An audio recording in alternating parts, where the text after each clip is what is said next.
আসসালামু আলাইকুম রহমতুল্লাহি ওবরকাতুহু। সম্মানিত দর্শক, বাংলাদেশের সাবেক প্রধানমন্ত্রী শেখ হাসিনা এখন দিল্লিতে ভিক্ষুকের মতো তিনি আশ্রয়ের প্রার্থনা করে দাঁড়ে দাঁড়ে ঘুরছেন। তার একমাত্র পুত্র সজীব ওয়াজেদ জয়, যার জুতো টানার জন্য এই কয়দিন আগে বাংলাদেশে কোটি মানুষের মধ্যে প্রতিযোগিতা লেগে যেত। যার স্টাইল, যার কথাবার্তা, যার পোশাক আশাক সব কিছু অনুকরণ করার জন্য, তাকে তেল দেওয়ার জন্য যে প্রতিযোগিতা হতো, এখন সেই সজীব ওয়াজেদ জয় তার বয়োবৃদ্ধ মাকে নিয়ে এবং তার যে বোন, যার তালাক হয়ে গেছে, সেই বোনকে নিয়ে কি যে দুর্বিষহ একটি অবস্থার মধ্যে আছেন। সাম্প্রতিক সময় তার কিছু সেই ভিডিও ফুটেজ যেটি ভাইরাল হয়ে গেছে, পরপর দুটো ভিডিও ফুটেজ, সেটির মাধ্যমে আমরা জানতে পারছি। আমার নিজের একটা অভ্যাস হলো যে আমি সাধারণত কারো যখন বিপদ আসে, দুর্বলতম অবস্থায় কেউ থাকে, তাকে নিয়ে আমি নেতিবাচক কথা বলা, খোঁটা দেওয়া, এই জিনিসগুলো আমার কাছে আসলে ব্যক্তিগতভাবে আমার পছন্দনীয় নয়। যখন শেখ হাসিনার ক্ষমতার সূর্য একদম মধ্য গগনে, তখন তার সমালোচনা করেছি, নিষ্ঠুর সমালোচনা করেছি। এমনকি যখন তার কাছাকাছি ছিলাম, সংসদ সদস্য ছিলাম, তখনও সমালোচনা করেছি সামনের সামনে দাঁড়িয়ে। আজ ডক্টর ইউনূস বাংলাদেশের সেই তত্ত্বাবধায়ক সরকারের প্রধান।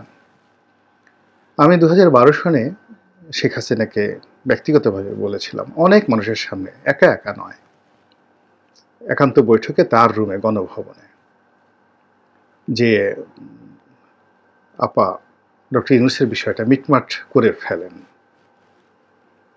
মিটমাট করে ফেলেন। তো তিনি অনেক আশ্চর্য হয়ে গেছিলেন যে এই ছেলেটা সাহস হলো কি করে, যেখানে Jahangir Kabir Nanak, doctor Hasan Mahmud, doctor S T Imam, Obaidul কাদের, এরকম অন্তত 15-20 জন উপস্থিত ছিলেন, সব শীর্ষ নেতৃবৃন্দ। আমাদের প্রায় 3 ঘন্টা, 3.5 ঘন্টা বৈঠক হলো। তো সেই বৈঠক শেষে আমি যখন এই কথা বললাম উঠে আসার সময়, তিনি একেবারে আশ্চর্য হয়ে তার যে রুম, গণভবনের যে তার অফিস রুম, সেই অফিস রুমের দরজায় তিনি হেলান দিয়ে দিলেন, দাঁড়ানো অবস্থা থেকে একেবারে কিং কর্তব্য বিমূঢ় হয়ে। তো তিনি বললেন যে ডক্টর ইউনূসের সাথে তোমার কি সম্পর্ক? আমি বললাম যে আমি তো জানি না আমার সাথে কি সম্পর্ক। তিনি একদিন হঠাৎ করে তার একটা অনুষ্ঠান আমাকে দাওয়াত দিলেন, হোটেল র্যাডিসন একটা অনুষ্ঠান হচ্ছিল, আর সেই অনুষ্ঠানে আমি গেলাম। আমাকে তিনি যথেষ্ট সম্মান দিলেন, মঞ্চে উঠালেন, প্রথম সারিতে তিনি বসালেন, এবং এমনকি প্রথম আলোর মতিউর রহমান সাহেব বা প্রথম আলোর মালিক মানে লতিফুর রহমান সাহেব, ডাক্তার ফজলি হাসান আবেদ, তারা দ্বিতীয় সারিতে ছিলেন, কিন্তু তিনি আমাকে প্রথম সারিতে বসালেন, একেবারে ফার্স্ট সারিতে, রেডিসনের একটা অনুষ্ঠানে। আমি প্রধানমন্ত্রীকে বললাম যে কেন তিনি এই কাজটা করেছেন আমি বলতে পারি না। তারপর তিনি আমাকে বললেন যে আমি প্রধানমন্ত্রীর সঙ্গে আসলে সাক্ষাৎ করতে চাই, তাকে আমি কিছু কথা বলতে চাই রনি, আমি মাত্র আধা ঘন্টার জন্য তার একটা অ্যাপয়েন্টমেন্ট যাচ্ছে, আজকে 2 মাস যাবত কন্টিনিউয়াসলি, কিন্তু কোনো রেসপন্ড পাচ্ছি না। তো আমি শুধু জানতে চাই, বুঝতে চাই যে আমাকে নিয়ে প্রধানমন্ত্রী যে নেতিবাচক ধারণাটা, এটা আমার বিশ্বাস হচ্ছে না। কেননা তার সঙ্গে আমার যে সম্পর্কটা, ব্যক্তিগত সম্পর্ক, খুবই মধুর। আমার গ্রামীণ ব্যাংকের জন্য তিনি অনেক কিছু করেছেন, আমার জন্য অনেক কিছু করেছেন। আমি তার সরাসরি শিক্ষক নই, কিন্তু তিনি আমাকে নিয়ে গেছেন বিভিন্ন জায়গাতে। তো আমি তার প্রতি কৃতজ্ঞ। এবং 96 সনে যখন তিনি ক্ষমতায় এলেন, তখন গ্রামীণ ব্যাংক দেউলিয়া হয়ে যাচ্ছিল। তিনি বাংলাদেশ ব্যাংক থেকে বলতে গেলে বিনা সুদে আমাকে 800 কোটি টাকা ঋণ দিয়ে এই ব্যাংকটিকে টিকিয়ে রেখেছেন। আমি গ্রেটফুল। কিন্তু এইবার কি হলো যে তিনি এখন আমাকে গ্রামীণ ব্যাংক থেকে সরাতে চাচ্ছেন, আমার বিরুদ্ধে কথাবার্তা বলছেন বা যা কিছু বলছেন, আমি রিজনটা বুঝতে পারছি না, কারণটা বুঝতে পারছি না। তিনি যদি আমাকে সরাসরি বলেন বা আমি তার সাথে একটু দেখা করার পর আমার অবস্থানটা ব্যাখ্যা করতে পারতাম, তাহলে আমার জন্য একটু শান্তি লাগতো, আমি তার অবাধ্য হব না। তো এই কথা আমি তাকে বলার পর তিনি বললেন যে ওই বেঈমানের বাচ্চার সঙ্গে আর কোনো যোগাযোগ নেই, তুমিও যোগাযোগ রেখো না। তুমি যোগাযোগ রেখো না এই কথাটা বলছে কিনা আমার মনে নাই, তবে তিনি একেবারে স্পষ্টভাবে বলেছিলেন যে ওই বেঈমানের বাচ্চার সঙ্গে কোনো কথা নেই। ভালো কথা। তখন আমি বললাম যে দেখুন, আপনি আমার দলের নেতা, প্রধানমন্ত্রী, আপনার হুকুম মান্য করা ছাড়া এই দলে থাকা সম্ভব নয়। আপনি বলেছেন আই গট মাই মেসেজ। আমি ডক্টর ইউনূসকে সেই কথা বললাম এবং আমি পত্রপত্রিকায়ও, বাংলাদেশ প্রতিদিন, নয়া দিগন্তে একের হুবহু এই কথাগুলো লিখে দিলাম। তো এখন নিজের অবস্থান থেকে মাননীয় প্রধানমন্ত্রী সেই হিসাবে তার যে সম্মানটুকু প্রাপ্য ছিল আমি কিন্তু সবসময় করেছি, সমালোচনা করেছি, তার সামনে দাঁড়িয়ে অনেক নিষ্ঠুর কথা বলেছি আবুল বাল আব্দুল মুহিত অর্থমন্ত্রীর উপযুক্ত নন, তিনি চালাতে পারছেন না। আবুল হোসেন সাহেব থেকে শুরু করে অনেক মন্ত্রী, নৌপরিবহন মন্ত্রী শাহজাহান খান, যোগাযোগ মন্ত্রী আবুল হোসেন, স্বরাষ্ট্রমন্ত্রী প্রথমে টুকু সাহেব ছিলেন, প্রতিমন্ত্রী সাহারা খাতুন, পরবর্তী মহিউদ্দিন খান আলমগীর, আমি নিষ্ঠুরভাবে তাদের সমালোচনা করেছি যখন ক্ষমতা ছিল। তারাও ক্ষমতা ছিল এবং আমিও বাইরে থেকেও তাদের সমালোচনা করেছি একেবারে 2018 সন পর্যন্ত একভাবে। আবার বিএনপিতে এসে সেই সমালোচনাটা নিউট্রাল করার চেষ্টা করেছি, কারণ আওয়ামী লীগকে যখন ওন করতাম তখন খুব কঠিনভাবে নিজের সন্তানদেরকে যেভাবে আপনি শাসন করেন, প্রিয়জনকে যেভাবে আপনি নিষ্ঠুরভাবে বলেন, ঠিক ওইভাবে 2018 সন পর্যন্ত আওয়ামী লীগকে আমি সমালোচনা করেছি, যখন আওয়ামী লীগের ক্ষমতা একেবারে মধ্য গগনে। আমি প্রধানমন্ত্রীকে সরাসরি বলেছি আপনার কোনো চেইন অফ কমান্ড নেই প্রশাসনের, আপনার অফিস থেকে সচিবালয় বাইরে। এবং এই কথাগুলো আবার পত্রিকা ছাপা হয়েছে যে এমপি রনির অভিযোগ প্রধানমন্ত্রীর কোনো চেইন অফ কমান্ড নেই, যুগান্তরের একদম ব্যানার হেডলাইন। তো যাই হোক, সেই সমালোচনা তাকে করেছি, কিন্তু সেই তুলনায় ওই সময়টিতে বিএনপির পক্ষে লিখেছি, জামাতের পক্ষে লিখেছি। যে আমি যখন এমপি ছিলাম তখন বেগম জিয়ার পক্ষে লিখেছি। বেগম জিয়াকে নিয়ে একটা লেখা, উনি নিজে এই লেখাটা পড়ে তো মানে রীতিমতো মানে আমার ভক্ত হয়ে গিয়েছেন। আমার কাছে বিএনপি সবাই অনেকে টেলিফোন করেছেন। 2012-13 সনে আমি একটা লেখা লিখেছিলাম, স্বপ্নলোকের কল্পযুগে বেগম জিয়ার রাজনীতি, দৈনিক বাংলাদেশ প্রতিদিন পত্রিকাতে। তো যাই হোক, এখন যেটা হলো, এই সমস্ত কর্মকাণ্ড করেছি মূলত শেখ হাসিনাকে একটা দিক নির্দেশনা দেওয়ার জন্য, তিনি ভালো থাকুন এবং মন্দ কাজগুলো যেন তিনি কম করেন। এবং আমার যতটুকু বিশ্বাস ছিল যে 2013 সন পর্যন্ত তিনি একটা রিজনেবল জায়গাতে ছিলেন। কিন্তু 2014 সনের নির্বাচনের পরে, মানে একটা অবৈধ নির্বাচনের পরে, বা 2018 সনের একটা নির্বাচনের পরে, 2024 সনের নির্বাচনের পরে ক্রমশ তিনি মানে একেবারে স্বৈরাচার হতে হতে হতে হতে লেডি হিটলার বললে ভুল হবে। আমি হিটলারের অনেক গুণাবলী আমি দেখেছি যেটি শেখ হাসিনার মধ্যে ছিল না। আপনি জানেন হিটলার তার প্রেমিকার প্রতি কতটা বিশ্বস্ত ছিলেন। তিনি বিটোভেন, পৃথিবীর সর্বকালের সেরা গিটারিস্ট, তার সেই বিটোভেনের তিনি সঙ্গীত শুনতেন এবং ওই সঙ্গীত যদি কেউ শুনে তার পক্ষে নিষ্ঠুর হওয়া সত্যিকার অর্থে কঠিন একটি বিষয়।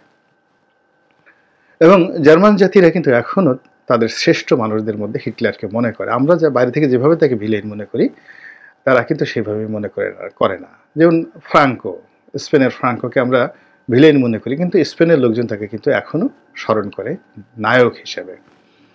কিন্তু মুসলিনি খারাপ ছিল। তো যাই হোক, শেখ হাসিনার মধ্যে রবীন্দ্রসঙ্গীত ছিল, গান ছিল, মানে নামাজ ছিল, কালাম ছিল, মানবতা ছিল, প্রেম ছিল, ভালোবাসা ছিল, আপ্যায়ন ছিল, অনেক কিছু ছিল যেগুলো এই স্বৈরশাসক ধীরে ধীরে হতে হতে এই টোটাল জিনিসগুলো তার ভিতর থেকে চলে যায়। তিনি আগের থেকেই মুখরা রমণী ছিলেন, মুখে যা আসে তাই তিনি বলতেন, কিন্তু সেটার সঙ্গে তার ক্রোধ, এবং তার অশ্লীলতা যুক্ত হয়। তিনি আজে ভাষায় তারেক রহমান, বেগম জিয়া এদেরকে নিয়ে মন্তব্য করা শুরু করেন এবং আশেপাশে যারা লোকজন আছেন, এখন ধরুন বেগম জিয়াকে নিয়ে, মোসাদ্দেক আলী ফালুকে নিয়ে একজন ৭৫ বছর ৭৬ বছর বয়সী প্রধানমন্ত্রী, মহিলা প্রধানমন্ত্রী অশ্লীল শব্দ উচ্চারণ করছে সাংবাদিকদের সামনে, আর সাংবাদিকরা তালি বাজাচ্ছে। এই শ্যামল দত্তরা, এই নাইমুল ইসলাম খানেরা, অন্যান্য দেখেন ওই যে যারা উপস্থিত থাকে সেখানে খুব বাজে কথা। এখন আমার সেই দৃশ্যে মানে সমস্ত জাতি দেখেছে। তো এরকম বাজে কথা বলতে বলতে বলতে বলতে তিনি তার যে জবান, এটার কোনো লাগাম তিনি আর রাখেননি। এর ফলে কি হলো, তার জিহ্বা এটা খুন্তি, কোদাল, কাঁচি কিংবা কুড়াল এর চেয়ে ধারালো হয়ে গেছিল। আর জিহ্বার সাথে পাল্লা দিয়ে তার দুটো ঠোঁট ভীষণ রকম বাজে হয়ে গিয়েছিল। এবং তিনি যখন কথা বলতেন, বাজে কথা বলতেন, তখন অঙ্গভঙ্গি করতেন আরও বাজেভাবে। শব্দের যে উচ্চারণ, এটি ছিল আরও নিকৃষ্ট। এবং যেহেতু তিনি দেখতে সুন্দরী নন বেগম খালেদা জিয়ার মতো, আর বুড়ো হয়ে গেছেন, বুড়ো হলে তো মানুষের এমনি চেহারাটা একটু নষ্ট হয়ে যায়, তো তিনি এই বুড়ো শরীর নিয়ে, বিকৃত স্বর নিয়ে যখন তুই তুকারি করে তারেক জিয়াকে গালি দিতেন, জিয়াউর রহমানকে গালি দিতেন, খুনি জিয়া বলতেন, খুনি তারেক বলতেন, খুনি খালেদা জিয়া বলতেন, পলাতক আসামি বলতেন, রাজনীতি করার অধিকার নাই, লন্ডনে পালায় আসছে, বাপের বেটা পাল্লা আয় দেশে, এসব কথাবার্তা বলতেন, আমি তখন আহত হতাম নিজের ধর্মবোধের কারণে।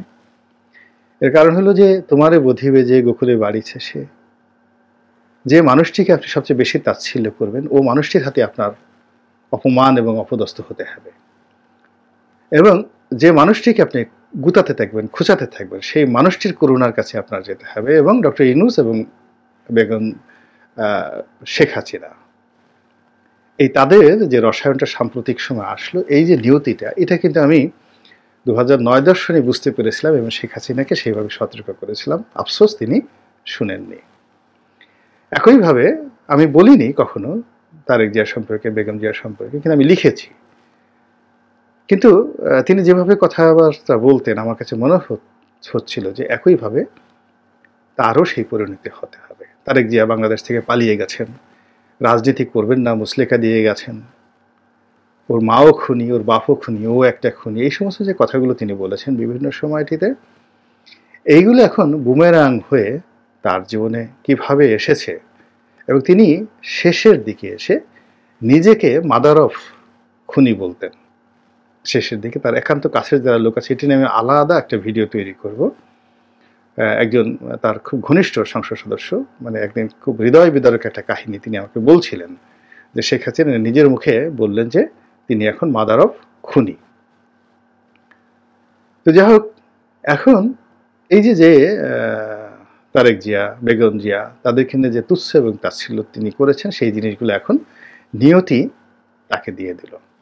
এবং তার যে এমন ঘটনা ঘটবে, আমি অন্তত 20-25টা সম্পাদকীয় লিখেছি এবং বারবার আমি রেজা শাহ পাহলভী এই কাহিনী বর্ণনা করেছি, কিভাবে তিনি আমেরিকার দালাল হয়ে ইরানকে শোষণ করেছেন এবং যখন প্রয়োজন ফুরিয়ে গেছে আমেরিকা তাকে কিভাবে ছুঁড়ে ফেলে দিয়েছে। এবং আমেরিকাতে তিনি গিয়ে যখন আশ্রয় নিলেন, তখন তিনি আমেরিকার আশ্রয় পেলেন না, সেখান থেকে তিনি ইটালিতে চলে আসলেন হোটেলে অনেকদিন। তারপরে সম্ভবত মিশর তাকে আশ্রয় দিতে চেয়েছিল, মিশর অথবা ইটালি, এই মুহূর্তে আমার মনে আসছে না। তার একটা হোটেল রুমে তার খুব নির্মমভাবে মৃত্যু হয়। Reza Shah Pahlavi, the last emperor of Iran. তো এই কাহিনীটি আমি বারবার লিখেছি যে ভারত শেখ হাসিনাকে আশ্রয় দেবে না।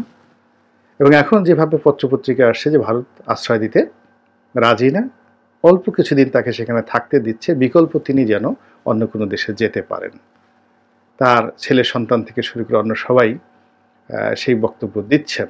আর শেখ রেহানা তো যেহেতু ব্রিটিশ সিটিজেন, তার মেয়ে ব্রিটিশ মন্ত্রী, তার তো আর সেখানে যেতে, ইংল্যান্ডে যেতে অসুবিধা নেই। কিন্তু ইংল্যান্ড তিনি যেতে চান এবং ইংল্যান্ডে তিনি আশ্রয় প্রার্থনা করেছেন বলে পত্রপত্রিকায় এসেছে বা অনেকে বলেছেন।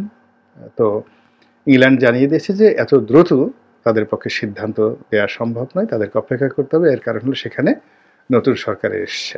আগের কনজারভেটিভ পার্টির সঙ্গে ভালো সম্পর্ক ছিল, এখন লেবাররা ক্ষমতায় এসছে, যদিও টিউলিপ লেবার দলে আছে, কিন্তু ওখানে তার বাংলাদেশের মতো না, ওখানে তাদেরকে আইন কানুন মানতে হয়। তো ধরুন শেখ হাসিনা লন্ডনে আশ্রয় নিলেন, রাজনৈতিক আশ্রয় নিলেন। একদিকে শেখ হাসিনা আশ্রয় নিলেন এবং তিনি হিথ্রো এয়ারপোর্টে নামছেন অ্যাসাইলাম হিসেবে, এবং তাকে রিসিভ করার জন্য কেউ নেই। আমি 1/11-এর সময় ইংল্যান্ডে ছিলাম এবং সেই সময়টাতে শেখ হাসিনাও ইংল্যান্ডে ছিলেন, আমি দেখেছি কেউ নাই, কেউ থাকে না। আর অন্যদিকে ধরুন একই সময়টিতে তারেক রহমান সাহেব বাংলাদেশে আসছেন, সমস্ত লন্ডনের প্রবাসী বাঙালিরা তাকে সি অফ করার জন্য এয়ারপোর্টে চলে এসেছে। শেখ হাসিনা নামছেন আর তারেক জিয়া এয়ারপোর্টে ঢুকছেন বাংলাদেশে আসার জন্য। এই যে দৃশ্য একবার একটু কল্পনা করেন তো, যেটি আজ থেকে 1 সপ্তাহ আগে আমি যদি বলতাম আপনারা আমাকে পাগল বলতেন। আজ থেকে 1 বছর বা 6 মাস আগে যদি আমি কথা প্রকাশ্যে বলতাম, খুব দৃঢ়তার সাথে এই কথা বলতাম, আমাকে অ্যারেস্ট করে নিয়ে যাওয়া হতো। কিন্তু আজকে সেটাই বাস্তব। এবং একটা সময় আমি তারেক রহমান সাহেব সম্পর্কে বলি, তাকেও আমি একটা সময় বলেছি, তিনি একটা সময় খুব হতাশ হয়ে পড়লেন। আমি তাকে বললাম যে এই আজকের তারেক রহমানের জীবনে যা কিছু ঘটছে, এটা আমি তাকে 2019 সনে আমি তাকে বলে দিয়েছিলাম যে এইভাবেই আপনার জন্য একটা ভবিষ্যৎ অপেক্ষা করছে। আপনি বিভ্রান্ত হবেন না, আপনি দৃঢ় থাকুন, নিজের সিদ্ধান্তের উপর অটল থাকুন। এবং সেদিন তিনি যেভাবে হেসেছিলেন এবং যেভাবে নিঃশ্বাস নিয়েছিলেন, জোরে জোরে নিঃশ্বাস নিয়েছিলেন, সে দৃশ্য আমি আপনাদেরকে বোঝাতে পারবো না। তো এই যে প্রকৃতিতে যে ঘটনা ঘটে, ক্ষমতা কারোরই স্থায়ী হয় না, বিএনপিরও হয়নি, আওয়ামী লীগের হয়নি, আগামীতে যারা আসবে তাদেরও হবে না। বাকি সময়টা শুধু ইতিহাস হয়ে থাকবে, এই যে এখন যেভাবে আমি ইতিহাস বলছি। আল্লাহ আমাদের সবাইকে হেদায়েত দান করুন এবং হেফাজত করুন। আসসালামু আলাইকুম ওয়া রাহমাতুল্লাহি ওয়া বারাকাতুহু।